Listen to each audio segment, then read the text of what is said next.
안녕하세요. 정성산 TV입니다. 오늘 전해드릴 소식은 또 터진 KBS 이재석 기자, 박진 장관에게 충격, 그의 정책 결국 박살이라는 소식입니다. KBS 앵커의 비매너, 한일 정상회담 필사적으로 폄훼. KBS가 한일 정상회담 관련 생방송에서 잇따른 앵커의 실수로 구설수에 올랐다. 18일 KBS 9시 뉴스 한일 정상회담 후폭풍, 박진 장관에게 묻다 생방송 대담에서 앵커가 지나치게 노골적으로 한일 정상회담 자체를 비판하는 질문을 던졌다는 지적이 나왔다. 우선 방송의 제목 자체가 한일 정상회담 후폭풍이라고 표현함으로써 마치 한일 정상회담 자체가 실패한 것이라는 의도적인 뉘앙스를 풍겼다.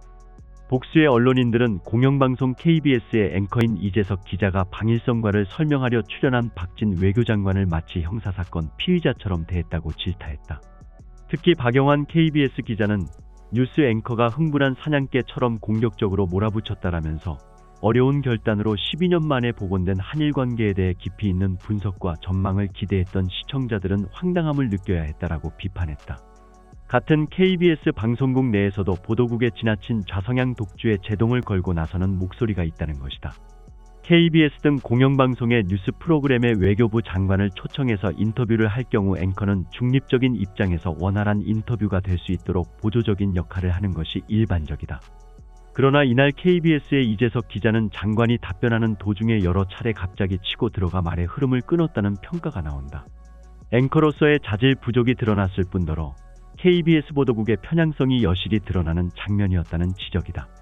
이날 방송을 진행한 KBS 이재석 앵커는 민주노총 산하 언론노조 소속인 것으로 알려지고 있다.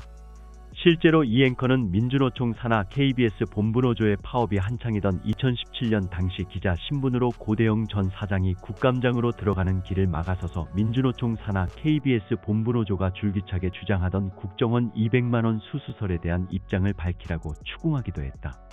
고대영 전 사장은 이후 관련 사안에 대해 무혐의 처분을 받았고 최근 법원으로부터는 해임 무효 판결도 받아 당시 고대영 사장이 부당하게 괴롭힘을 당했다는 것이 사실로 드러난 바 있다. 어제 박진 장관이랑 인터뷰한 KBS 앵커 정책 김 전 과장과 2달여에 걸쳐 집중 인터뷰를 진행한 이재석 언론노조 KBS 본부 파업뉴스 팀장은 2011-2012년 댓글 공작 사건은 하나의 삼각형, 청와대 국정권, 군사이버사령부를 그리고 있다. 그 사이 관계에 초점을 맞춘 보도라며 530 심리전단의 댓글 공작에 비해 관심이 적어 최초 실명 내부 고발자의 폭로가 의미 있다고 생각했다고 말했다.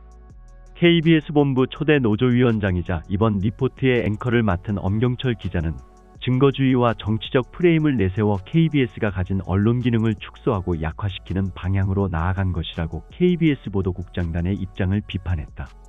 엄경철 기자는 증거가 가장 중요한 부분이지만 증거가 없을 때는 증언, 정황, 다양한 합리적 의심 등을 참고해 진실을 찾으려 해야 하지 않나라며 정보기관이란 특수성을 봤을 때 증언은 곧 증거인데도 긍정성을 드러내려 하지 않고 부정적으로 상쇄시키기 바빴다고 지적했다. 이항승, 깽판 앵커 KBS 이재석, 민노총 언론노조의 핵심. 이항승은 자신의 페이스북에 이런 글을 게시했다. KBS는 민주당의 것이다. 이런 게 바로 앵커의 깽판이다. 어젯밤 KBS 9시 뉴스 앵커 이재석이 애국질 하려고 오버하더라. 앵커 스스로 얼마나 애국자인지 모르겠는데 하는 태도와 인성만 보면 애국질을 할 망정 진짜 애국자는 아닌 것 같다는. 애국질은 애국과 다르다. 애국질은 진짜 나라를 생각해서가 아니라 정파적 이득에 눈이 멀에 투혼이 앞선 나머지 전략부재 상태에 처하게 되어 오히려 나라에 손해를 끼치게 한다. 그런 애국질을 통해 소수만 큰 수혜자가 된다. 나머지는 모두 피해자가 되고 만다. 그 큰 수혜자들 이재명과 윤미향 등. 이재석의 깽판이 그 둘을 돕는 격이다. 뉴스 자막부터 어이없었다. 한일 정상회담 후폭풍, 박진 장관에게 묻다이다.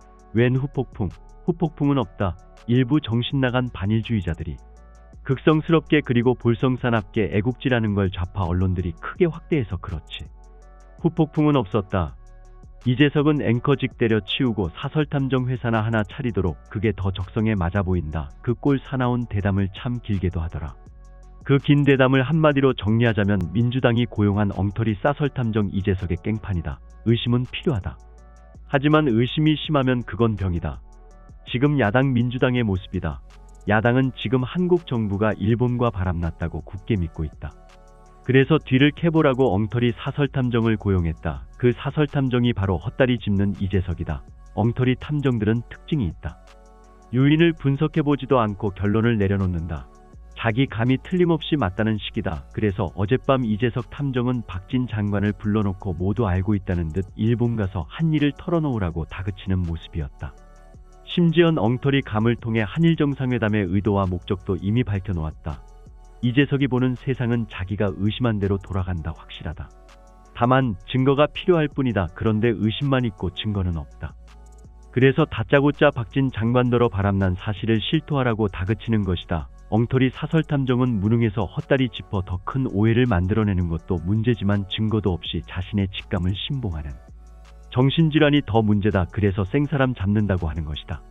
궁금한 것이 알고자 한다면 질문을 하고 장관의 답변을 경청해봐야 할 것이다. 그런데 이재석은 장관의 답변을 듣지도 않고 피의자의 부정한 의도를 짐작하고 있는 엉터리 탐정처럼 말을 끊어가며 자기가 의심하는 것만 캐묻는 식이다. 엉터리 탐정은 늘 그런 식이다. 지금 한국엔 엉터리 탐정들이 넘쳐난다. 나중엔 구상권 갖고 옥신각신하다가 미래의 정권이 민주당으로 넘어갈 시나리오까지 생각해가며 질문하더라.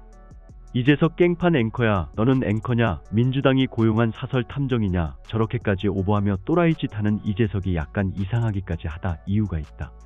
이재석은 정치가 하고 싶은 것이다. 코미디이긴 하지만 KBS가 어차피 민주당의 것인데 이제 와서 이재석이 편향성을 드러내고 정치를 한다고 해서 새삼 이상할 것도 없다.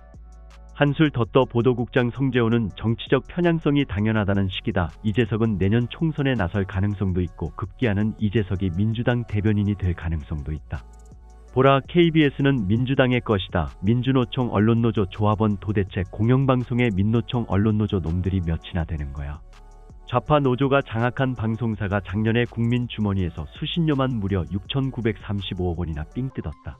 지금까지 정성산TV에서 전해드렸습니다. 정성산TV 좋아요, 구독, 알림은 큰 힘이 되겠습니다. 다음 시간에 뵙겠습니다. 가열차게 멸공.